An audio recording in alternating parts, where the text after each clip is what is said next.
Yeoooph, magandang araw mga kateban. Medyo energized tayo ngayon kasi ikukwento ko sa inyo mamaya. Pero ngayon, magagawa muna tayo ng basic pie crust. Gagawa tayo ng pie crust kasi maraming pwedeng paggamitan nito. Egg pie, buko pie, fudge pie, apple pie, peach mango pie, tuna pies, at iba't ibang klase ng pies.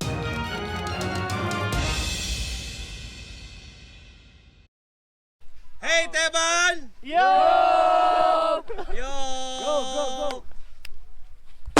May nabibili naman mga ready-made pies or even ready-made pies na nasa pan na, but we prefer to do our to make our own kasi mas mas level namin yung butter at saka yung sweetness.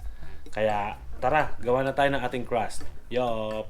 O ayan, mga kateban, medyo energized tayo ngayon kasi kahapon hindi ako nakapag-upload ng video kasi nga excited na kaming bumalik sa basketball. After 7 weeks of lockdown, ibinaba na yung level into level 2 yesterday, first day. So, allowed magkaroon ng gatherings up to maximum of 10 people. So, casual basketball is allowed. According to the gym na pinaglalaroan namin. So, pinayagan na kami maglaro after gaining how many kilos during that 7-day lockdown. Medyo nakapagpapawis ng maganda-ganda kaya medyo energized tayo ngayon.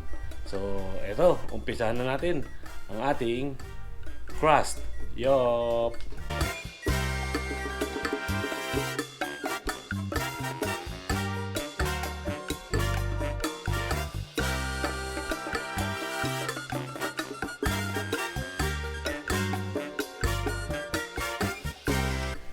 Let's start to make our dough.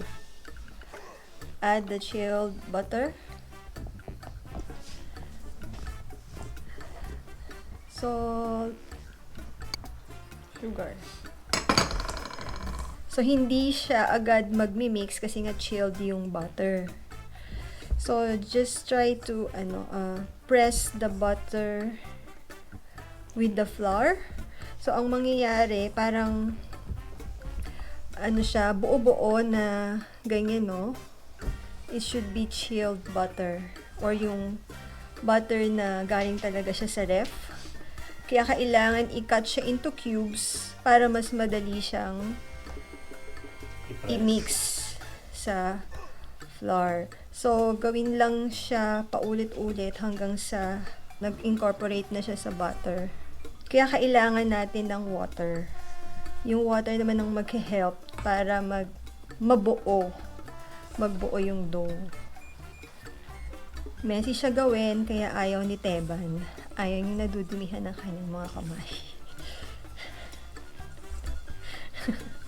Yup! So, ipe-press mo lang yung butter sa flour. Yes. Ayan, no, parang nag-aano na siya.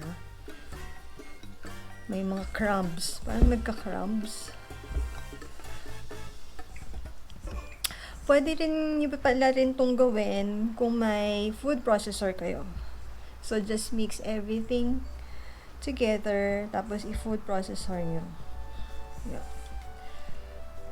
So, ayan, no. Parang nagbuo-buo na siya. Dahil sa butter. Yan. So, okay lang na may buo-buong pa rin siya. Butter kagaya nito, hindi naman siya na-incorporate sa flour. Okay lang yan. Kasi mas masarap yan pagka nilagay sa crust. Kasi yun yung mas magiging malasa yung butter. May butter flavor lalo. Ayan. So, we can add now paunti-unti yung ice water. Tapos, i-form natin siya into a ball hanggang sa mabuo.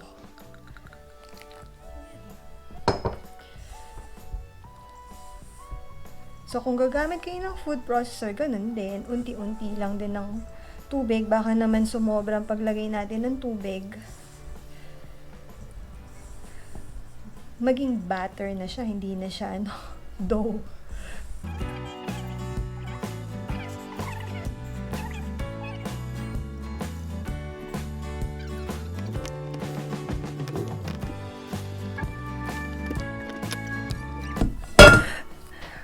pwede na natin siyang ilagay sa, i-cling wrap, tapos i-ref muna natin siya para mag-firm up.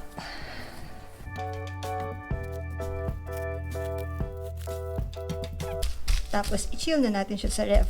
And then, we can use it later sa ating egg pie. Yeoooph!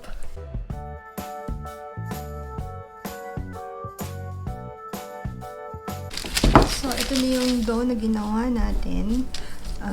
Flinatin ko lang siya. And then, we'll start rolling.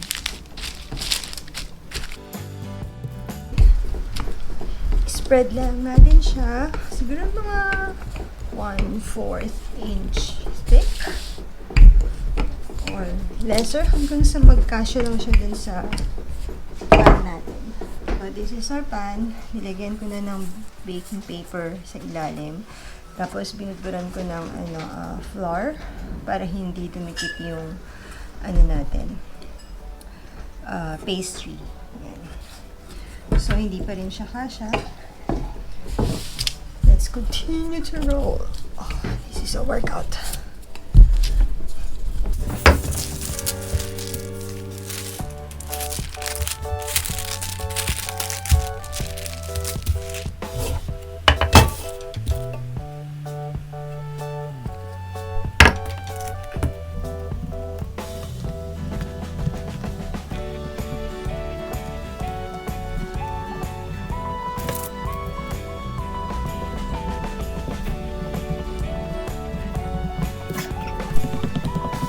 Then, ilalagay na natin siya sa fridge until magawa na natin yung egg pie filling. Yeoooph!